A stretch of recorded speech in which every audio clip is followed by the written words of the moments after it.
WFT is delighted to be a part of this conference, which is a lot more rock star than the normal financial conferences we do.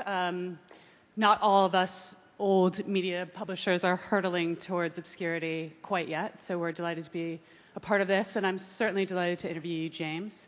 Your second time around at this conference. Second time, yes. So we're going to delighted to be here.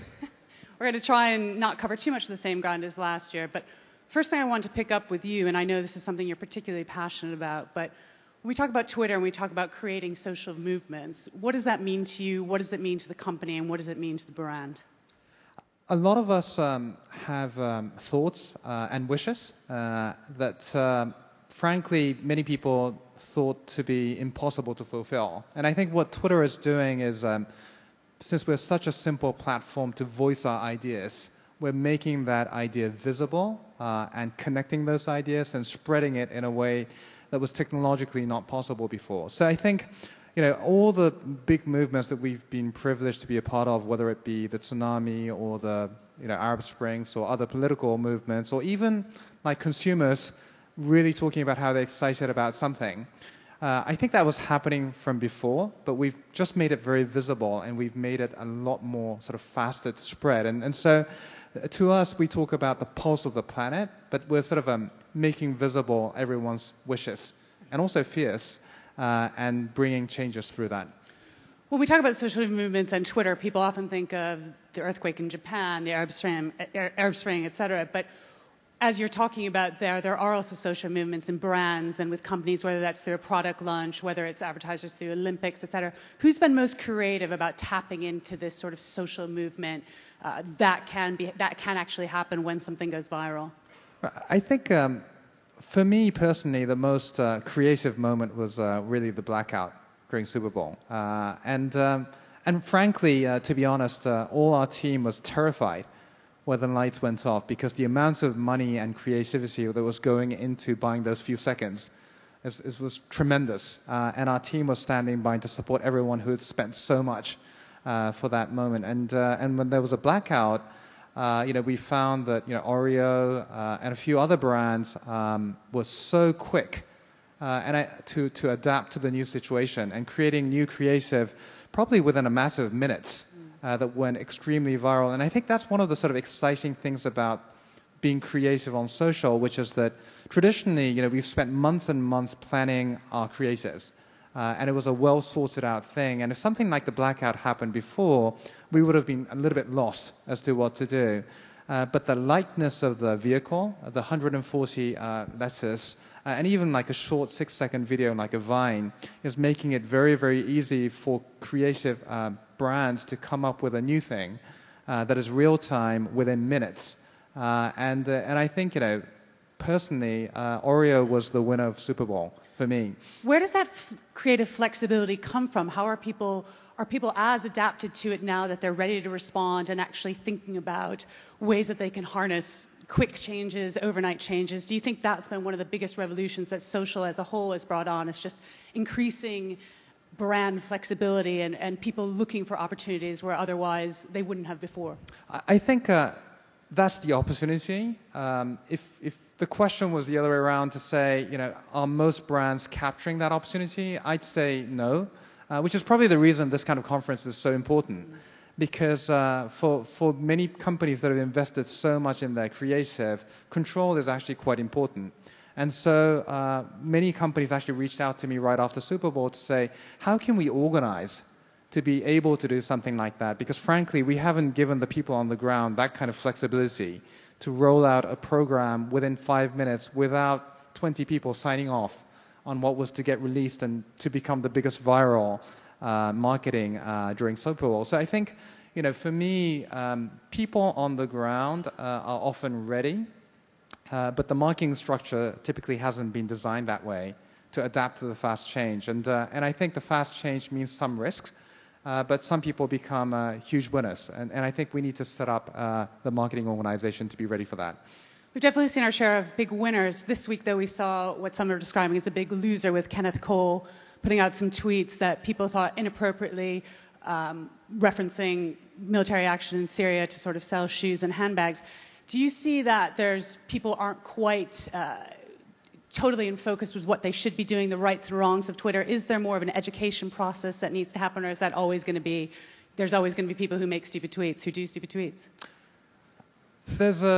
I think there's a frontier of creativity and maybe stupidness that is being explored. The good thing about Twitter is that you will find out within 10 seconds which of the two it is, because the people give you very, very immediate feedback. And I think that's to the benefit. Many brands that we speak to are often quite horrified with the negative comments that they find on Twitter. And the immediate response may be like, how can we shut them down? Or how can we stop those negative criticisms? Whereas in reality, looking at it from the outside, many of us have heard those conversations in the hallways. It's just that the marketing organization was not necessarily easy to reach as it is on social media. And so I think there is a self-correcting mechanism. Some of the lessons are actually quite hard, but frankly, some of the things that have taken off in a big way were wild experiments. And so I think it's really a dynamic thing where we're going to be learning by doing. I want to touch on my own business for just a second and following up on this point. Obviously, we're now almost competitors and direct competitors, the FT and Twitter. That's what I was going to ask. What is your ambitions as a company in the news business? Do you view yourself as a news provider? There are many people I speak with on a day-to-day basis who only get their news from Twitter.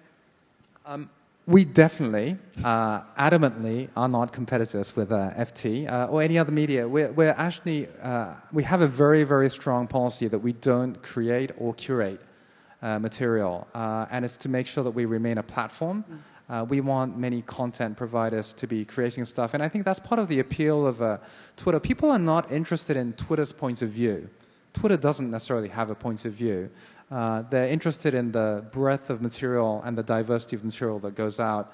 And to the extent that we do anything that is competitive with that, I think we basically destroy that attractiveness. But we do try to have algorithms that makes it people to find what's trending, what's hot, what's being retweeted. So I think that's the place we'd like to be. And to the extent that anyone has any perception that Twitter is going to do any content, I think, looking at the hundreds of millions of tweets that are out there, we don't want to be another one of them that's going to stifle any of the other conversations. So you don't see any benefit in offering a service that would curate, besides what is hot, what's trending, et cetera? You don't see that this massive buildup of what you have in terms of crowdsourced news does give you an incredible advantage, given that you're able to harness the number of users worldwide to give people breaking events as they develop? I don't think that's where we want to be. And even on the algorithm side, to the extent that people want to analyze the big data and come up with something that's unique, I don't think that's our business. Even the big data business, there are so many ways to interpret the data that's out there. And I think that's the kind of stuff that FT should be doing, or The Economist should be doing. Many people are coming up with digital editors now to try to read into the big data. And I don't think we need to create any single point of view around it. We're just going to be a platform that's going to allow people to create the content and also analyze it in unique ways. Well, let's shift to Asia, given that I want to touch on some of the comments you made last year. Last year, you told the same audience that Twitter here is about 2 to 3 years ahead of the rest of the markets globally, that you see it as a frontier market, that a lot of the creativity and ingenuity is happening here. I'm wondering if you could give us a few more examples of that over the past 12 months where you've seen some really creative stuff. Right. So I'll just mention two examples. One of the things that we're really working on is working with TV. And all the marketers are really, although people talk about the shifting of the TV age, in reality, TV is still the dominant media. And Twitter has been a really good complement in the sense that it brings real-time viewing back to TV. And many people turn on TV because they find something that's interesting. And we've struck some deals with Nielsen and some other rating agencies around the world to measure the conversation. And the one example that I would give is, we have a Twitter per second measurement where we track the biggest concentration of conversation around the world. And very recently, there was a TV program in Japan called Castle in the Sky, which is an animation program that was really created many, many years ago. But there is a section in the movie where there's a character who says Barusu, which is like a word to destroy this island that's in the comic. and there were 143,000 tweets per second of viewers on that TV tweeting at exactly the same time to sync with a TV program that's like 10 years old. And it showed us the amount of engagement that is possible on TV. And I think TV stations already are working very, very extensively to get the social engagement on TV happening. But many brands who are advertising on TV are now also reaching out to us because they want to make the most out of their TV ad spend. And obviously, a lot of the conversation on TV and TV ads are happening on Twitter. And so being able to expand that, to analyze it, to bring more engagement, that is a huge thing. And the 143,000 tweets per second record is more than like 4 times the previous record.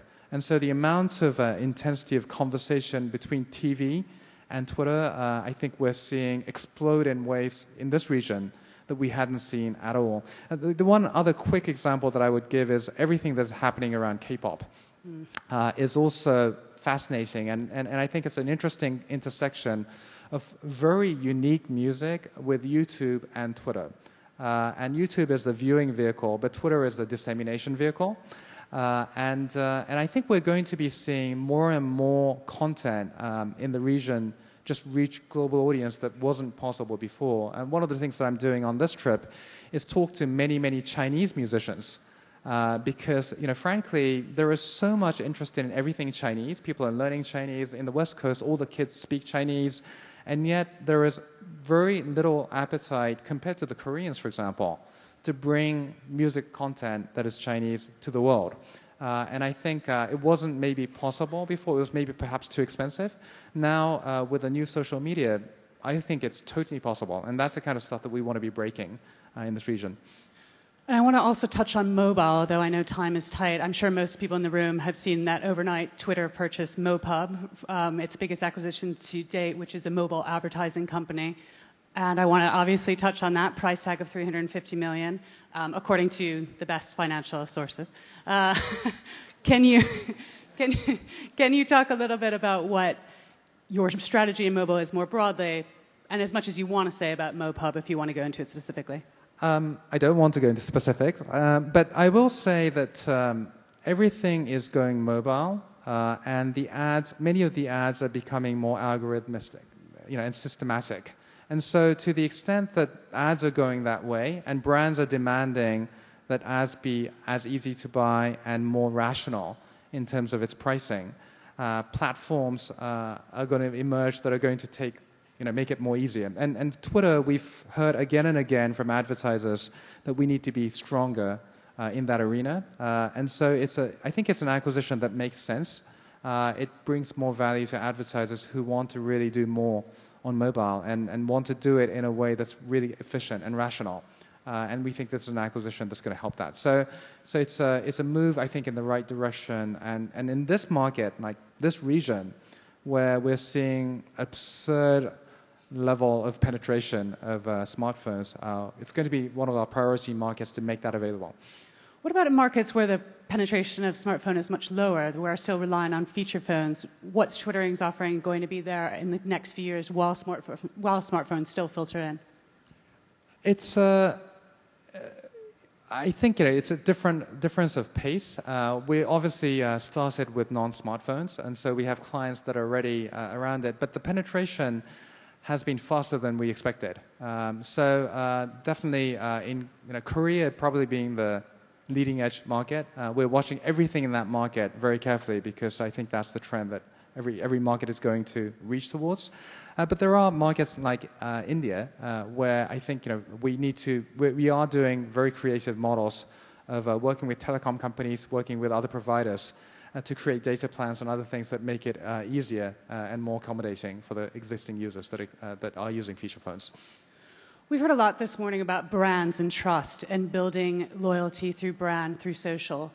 What I'm curious about is how Twitter helps develop brand loyalty to Twitter itself as opposed to the people, celebrities, brands that are on Twitter, if that makes sense. How do you develop a user base that is intensely loyal to Twitter in and of itself? We are unique in being real-time and leveraging interest graph. There are many other platforms that are about social graph and that are not necessarily real time. And so that's the area we want to focus on. So, to the extent that anyone is doing anything live, where they want to tap into people who are interested in that topic as opposed to people who are general friends, I think that's the turf that we will defend very aggressively. And we will develop tools that make it easier for any brand, any celebrity, any company that is in that space to really make the most value out of it. And I think what we've done in the TV space is probably the best example of pushing the frontier in terms of TV programs, that want to be doing real-time thing, engaging in a conversation. We've developed a whole range of tools and measurement kits, and I think it's going to be similar with brands and any celebrity that is on Twitter. That's our space, and I think that's the loyalty that we want to build around that functionality that I think is unique about Twitter. You said last year that you didn't think that Twitter had a natural competitor as things stood. We had Line up here earlier this morning. Do you think that's still true, or do you see up-and-comers that are really challenging the model and pushing social forward in a different direction? We need humility, and so we are watching everyone who's doing creative things in the world. But right now, I haven't found an open, real-time, conversational competitor anywhere in the world that is extremely large. Now, it doesn't mean nobody's going to be in that space. What we've noticed is that for people who are closed, to try to do something open has been more difficult than many players have imagined. Many users get very nervous when they think they're signing on to a closed network, and suddenly their data is available in an open way, whether it be a restricted site or not. And so still, I think we are unique in that space. But with players like Line, I think they're doing phenomenal things. I don't think we're competitive, but with what they're doing in terms of creating an app that can expand so quickly and get so many users, and doing things outside of the region, reaching outside to Latin America, to Europe, it's very unique for an Asian app. And so we're watching that trend very carefully, but I don't think we're competitive. Well, I want to just close by asking you sort of a very difficult question. Where is the growth coming from, and what is the future of Twitter? Where is the growth? This region is the growth. This is the area where we're growing the fastest. And I think if I had to just pick one thing that is important for marketers, it's really integration of TV and Twitter. If your marketers are not really having that conversation, we would love to have that conversation. We are a natural complement to TV, and we have a whole range of investments and tools that are being available to make the most out of it. So that's going to be our focus. Thank you so much, James. Thank you so much, Megan. Thank you. Thank you for the opportunity.